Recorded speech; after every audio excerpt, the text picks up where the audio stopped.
The emptiness in your life isn't because you don't have enough rights. You have all the rights there are. You have more than you should. And it isn't because you lack consumerist options. You have Amazon and pornography, man. You can get whatever you want whenever you want it. And if that's still not working, well, what are you missing? Well, maybe you're missing the opposite of that. A little bit of restraint, a little bit of sacrifice, some responsibility. Man, stop bullshit. If you really got a problem with your life, you'll change it. You're not tired of being broke. You're not tired of being stuck. You're not tired, because if you was tired, you would actually do some shit about it. I'm tired of everybody running around complaining as if you're on the receiving end of whatever this world wants to dump on you, and you don't have a choice. It's time to grow up, man. Excuses sound best to the person that's making them up. Anybody who is determined to do something, who wants something to be different, it will eventually be different. Everything around you is going to change as soon as you change the things around you. Change your mind, and everything about your bank account, your surroundings, your environment will all change. If you're creative enough, can you find the answer, yes or no? If you're determined enough, can you find the breakthrough, yes or no? Creativity, decisiveness, passion. These are the ultimate human resources. And when you engage these resources, you can get any other resource on earth. Stop telling yourself the story because you don't have the money, you don't have the time. That's bullshit. It's because you haven't committed yourself where you would burn your fucking boats. If you want to take the fucking island, burn your fucking boats, and you will take the island, because people, when they're going to either die or succeed, tend to succeed. But most of us give ourselves a way out, and that's why we don't have what we want. Put yourself in a position where you can't retreat, where it's do or die, sink or swim. Here's what you'll find out. You'll develop incredible swimming skills. You'll find yourself stroking unlike you've ever seen before. Through the inspiration of desperation, you'll become more creative than ever before. Throw your whole self into it.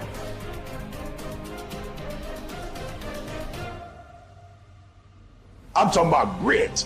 I'm talking about endurance. Just having more stamina than they got. In order to get to the next level, you gotta sacrifice. You gotta take risks. You gotta be willing to do by faith whatever you're asked to do. Listen to me, there are no shortcuts to success.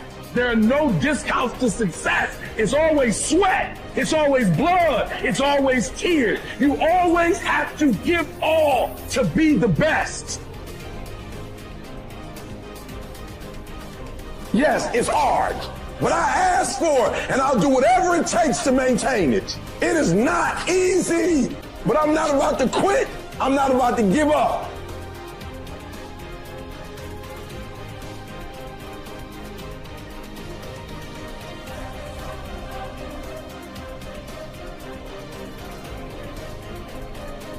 If you've explicitly formulated a set of goals and you're pursuing them, then you've adopted the responsibility to act in a certain manner to make those goals realize themselves. That's responsibility that you've adopted rather than responsibility that's been imposed on you, assuming that you've thought through the goals and you find your spirit in harmony with those goals. You can consult your resentment. I think that's a very useful step. If you find yourself angry and bitter about the things that you are responsible for doing, then that's an indication that you might be operating under some unhealthy compulsion, that you're rebelling, and that's the reason for the resentment against the insistence that you act in a certain way. Although it's also possible that you're just immature and that you're rebelling against the discipline that's necessary to attain the goals that you genuinely do want to attain and that are valid and that you are actively engaged in constructing. So you have to get that straight, and some of that's a consequence of thought, and again, some of that's a consequence of discussion with other people with whom you're intimate enough to have a conversation like that, and perhaps they have conversations about similar things with you if you're fortunate. At the end of God's creation, describing how order emerges from chaos or being from potential, there's this strange line, which is probably the most important line that's ever been written in our culture, at the basis of our culture. And that is that men and women are made in the image of God. And what does that mean? Well, if God is that which confronts potential with truth and courage and makes what's good out of potential, that seems to indicate that we have the same faculty. Like on a smaller scale, we're not omniscient, but we're not bloody well nothing. You know, our conscious is integrally tied into the structure of being in some manner we don't understand. And it certainly is the case that we take what isn't and turn it into what is. That's something, man. That's quite the trick we've been able to manage. And so we're made in that image. And so what are we supposed to do? Well, that's what we're supposed to do. We're supposed to type our letters and make our phrases and construct our sentences and build our paragraphs and put our chapters together and make our books and communicate to people and straighten out the damn culture and constrain the malevolence and ignorance that besets each of us and push nature back and extend ourselves out into the unknown and confront the potential that's there in illimitable quantities and make the world better than it could be otherwise. To move it away from hell, and it can certainly become that, and toward heaven to the degree that we can manage that. And that is a good enough goal. That's the thing. You need something, you know, because your life is tough. It's hard. You need something that, you know, you need something to get out of bed for and fight for. And that's something, right? To fight, let's say, against hell and for heaven.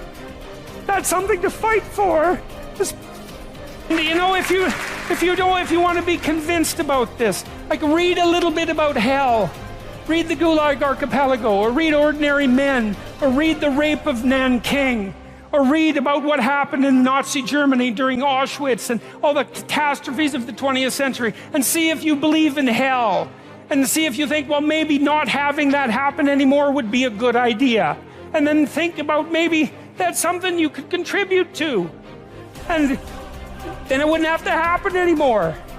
And that would be a good thing, and God only knows what great things we could manage under such conditions. We're becoming incredibly technologically powerful. And what would it be like if we became equally wise? Well, that would really be something. God only knows what we could manage in the next 20 years or the next 100 years, you know? We're running at 40%, most of us, you know, because we're half in and half out. And it's not surprising, because life is difficult. It's like, well, what if you were 90% in? Or 95% in, or all in, because you're all in anyways, right? It's a life and death game. No one gets out of this. Everyone dies. You might as well commit yourself. And you might as well commit yourself to the highest good that you can attain, because why not? It'll imbue your life with meaning. It's hard, the responsibility's there, but all the meaning's in the responsibility, and that'll make your life better. It'll make your family's life better, and it should make your culture better. Maybe it make the world better. It's like, that'll justify your damn miserable existence at 3 o'clock in the morning when you're wondering what the hell you're doing here. And that's a good thing, because there's going to be days when you're aching and tired and sore, and there's people in your family that are sick, and you're cynical and bitter, and you need a reason to get up, and you think, yeah, well, a little more heaven and a little less hell, maybe I can pull that off today and tomorrow and next week. And that's worth struggling forward for. A man who becomes conscious of the responsibility he bears toward a human being who affectionately waits for him, or to an unfinished work, will never be able to throw away his life. He knows the why for his existence and will be able to bear almost any how. By declaring that man is responsible and must actualize the potential meaning of his life. I wish to stress that the true meaning of life is to be discovered in the world rather than within man or his own psyche, as though it were a closed system. I have termed this constitutive characteristic the self-transcendence of human existence. It denotes the fact that being human always points and is directed to something or someone other than oneself. Be it a meaning to fulfill or another human being to encounter, the more one forgets himself. By giving himself to a cause to serve or another person to love, the more human he is and the more he actualizes himself. What is called self-actualization is not an attainable aim at all. for the simple reason that the more one would strive for it, the more he would miss it. In other words, self-actualization is possible only as a side effect of self-transcendence. A human being is not one thing among others. Things determine each other, but man is ultimately self-determining what he becomes within the limits of endowment and environment. He has made out of himself in the concentration camps, for example, in this living laboratory and on this testing ground. We watched and witnessed some of our comrades behave like swine, while others behaved like saints. Man has both potentialities within himself. Which one is actualized depends on decisions, but not on conditions. What is demanded of man is not, as some existential philosophers teach, to endure the meaninglessness of life, but rather to bear his incapacity to grasp its unconditional meaningfulness in rational terms. To be sure, man's search for meaning may arouse inner tension rather than inner equilibrium. However, precisely such tension is an indispensable prerequisite of mental health. There is nothing in the world, I venture to say, that would so effectively help one to survive even the worst conditions as the knowledge that there is a meaning in one's life. There is much wisdom in the words of Nietzsche. He who has a why to live for can bear almost any harm. What was really needed was a fundamental change in our attitude toward life. We had to learn ourselves, and furthermore, we had to teach the despairing men that it did not really matter what we expected from life, but rather what life expected from us. We needed to stop asking about the meaning of life, and instead to think of ourselves as those who were being questioned by life, daily and hourly. Our answer must consist not in talk and meditation, but in right action and in right conduct. Life ultimately means taking the responsibility to find the right answer to its problems and to fulfill the tasks which it constantly sets for each individual. These tasks, and therefore the meaning of life, differ from man to man and from moment to moment. Thus, it is impossible to define the meaning of life in a general way. Questions about the meaning of life can never be answered by sweeping statements. Life does not mean something vague, but something very real and concrete, just as life's tasks are also very real and concrete. They form man's destiny, which is different and unique for each individual. No man and no destiny can be compared with any other man or any other destiny. No situation repeats itself, and each situation calls for a different response. Sometimes the situation in which a man finds himself may require him to shape his own fate by action. At other times, it is more advantageous for him to make use of an opportunity for contemplation and to realize assets in this way. Sometimes man may be required simply to accept fate, to bear his cross. Every situation is distinguished by its uniqueness, and there is always only one right answer to the problem posed by the situation at hand. When a man finds that it is his destiny to suffer, he will have to accept his suffering as his task, his single and unique task. He will have to acknowledge the fact that even in suffering, he is unique and alone in the universe. No one can relieve him of his suffering or suffer in his place. His unique opportunity lies in the way in which he bears his burden